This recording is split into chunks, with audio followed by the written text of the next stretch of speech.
Kung may babalik ko lang ang nakaraan at bibigyan ko ng isang payong batang sarili ko, ito ay huwag kang sumuko. Ang payong ito ay para sa ating lahat. Huwag kang sumuko.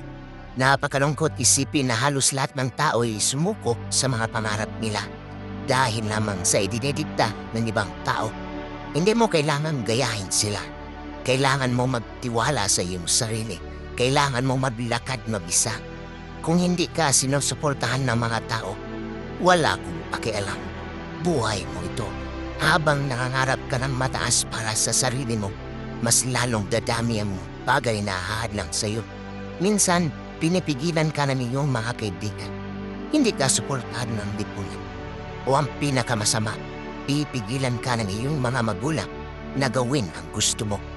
Ang buhay ay maraming halimbawa kung ano ang maaaring magkamali. Maraming halimbawa kung gaano kahirap ang buhay, kung gaano kahirap ang pakikibaka sa buhay. Pero huwag kang sumuko kaagad. Ito ay katotohanan. Hindi lang ikaw ang naglalaro sa larong ito. Lahat tayo. At naniniwala akong kaya mong pagguhin ang buhay mo. Hindi ka mananatiling alunad.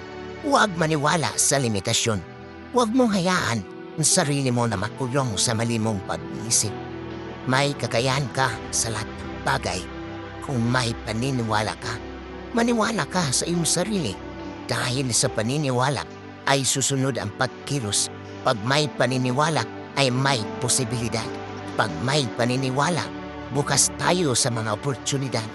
Kung hindi lang natin sukuan ang mga pangarap natin.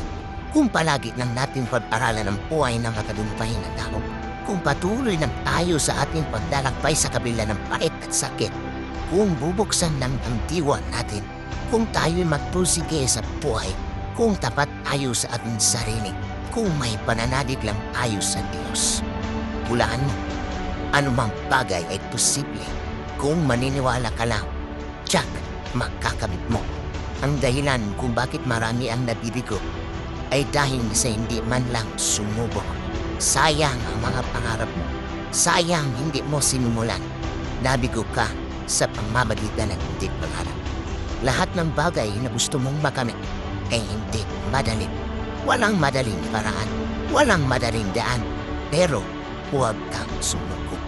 Ngunit ang siguradong paraan upang hindi makamit ang anuman ay kung hindi mo subukan sa simula pa lang.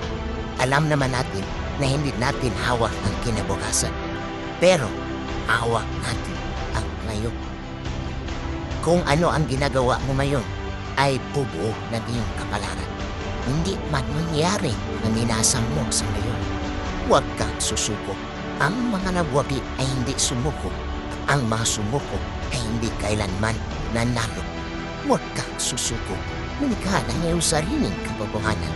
Pakiramdam ng mabuti sa iyong sarili dahil maraming magagandang bagay ang darating. Kapag hindi ka maniniwala sa sarili mong kakayahan, sigurado hindi ka magtatagumpay. Alamin mo to, ang buhay ay nagbibigay ng mga hamon sa ating lahat. Mabuti man o masamang pangyayari, tanggapin mo. Hindi dahil sa parte ito ng buhay, kundi parte ito ng iyong paglalakbay. Tumugon sa iyong sitwasyon sa isang ngaynang paraan. Ang mga hamon ay ibinibigay sa malalakas na tao. Kung mahina ka, hindi ka bahagi ng ito. Laruin ang iyong bahagi para maaaring harapin ito ng mas mahusay. Huwag sumuko. Huwag kailanman sumuko.